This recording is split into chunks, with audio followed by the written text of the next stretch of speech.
Closed doors, I'm a fool for your love.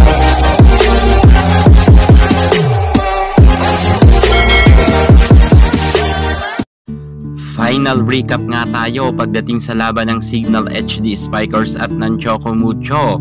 Naging mainit talaga ang Signal HD Spikers at gustong-gusto nilang padapain ang Titans sa loob lamang ng 3 set at nangyari nga ito. At ng third set nga ay medyo lumamya na ang galawan ng mga players ng Choco Mucho kung saan nga nagka-score nga sila ng 9 at 15 na sa Signal HD Spikers. Napakalaking kalamangan yan mga ka-sports. Halos nga kalahati ang lamang ng Signal HD Spikers kontra nga sa Titans at talagang lumalamang ng husto ang Signal pagdating nga sa spiking at napakagaling nga ni Judith Abil para nga maging libero. Future libero talaga maituturing itong si Abil at maraming nagsasabi na malamakandili daw ang galawan nito, samantalang ang Choco Mucho ay panis nga pagdating sa third set at mukha talagang sa kangkungan ngayon sila pupulutin matapos nga magka-score lamang sila ng 12 at 20 na nga ang Signal.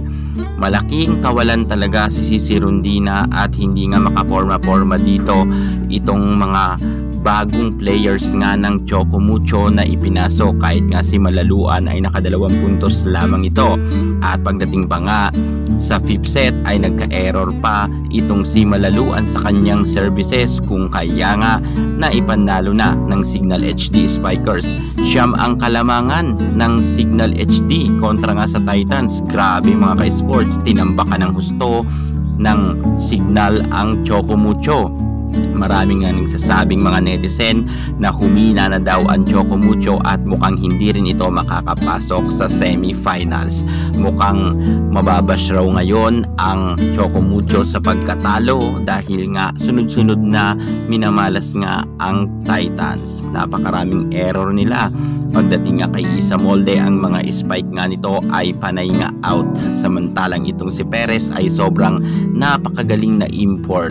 Syempre magaling talaga to dahil ng PSL nga noon nang nasa F2 Logistics ito ay MVP yan mga ka-sports. Kaya talagang aasahan natin na mananalo ang Signal dahil baguhan pa lang naman kasi itong si Faki. At ito naman si Perez ay matagal nang naging import dito sa ating bansa. At eto na naman, nagpapakitang gilas talaga si Perez matapos ngang bombahin niya ng napakalalakas na spike ang kalaban nilang Titans at hindi nga ito nakaporma at mukhang talagang humina na ang Titans. Sa tingin nyo, makapasok pa kaya ang Titans sa semifinals?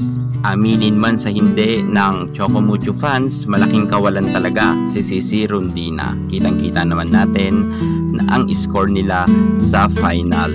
Sa third set ay hindi na nga nakapalag ang Choco Mucho at talagang talo talaga sila at wala silang palag pagdating sa Signal HD. Congratulations Signal HD Spikers. Inabot lang to ng 3 set.